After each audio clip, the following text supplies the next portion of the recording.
ক্ষমতার অজুহাতে প্রকৃত সংস্কার থেকে সরে দাঁড়াচ্ছে বিএনপি, বরং দলটি ক্ষমতা ভোগ করতেই বেশি আগ্রহ দেখাচ্ছে বলে অভিযোগ এনসিপির সদস্য সচিব এবং সংসদ সদস্য আক্তার হোসেনের। রোববার রাজধানীর কাকরাইলে ডিপ্লোমা ইঞ্জিনিয়ার্স ইনস্টিটিউটে এনসিপি আয়োজিত জাতীয় কনভেনশনে এই অভিযোগ করেন তিনি বলেছেন, গণভোটের মাধ্যমে জনগণের রায় চূড়ান্ত সিদ্ধান্ত হিসেবে বিবেচিত হওয়া উচিত, কিন্তু পরে সেই গণরায়কে উপেক্ষা করে সংস্কার প্রক্রিয়া থেকে সরে আসা জনগণের প্রত্যাশা এবং প্রতিশ্রুতির পরিপন্থী।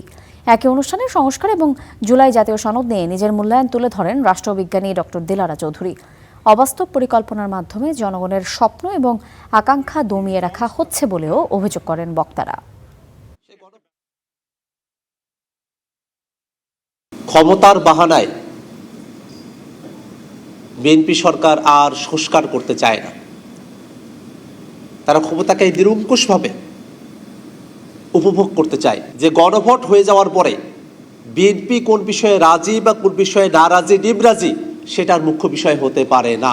বাধ্য করতে হবে তাদেরকে জুলাই সনদকে আপনার স্বীকৃতি দান করতে, এবং তাদেরকে বাধ্য করতে হবে যে সমস্ত অধ্যাদেশ বাতিল করেছে তারা সেই সমস্ত অধ্যাদেশ যেভাবে এসেছে সেভাবে তারা রাখবে।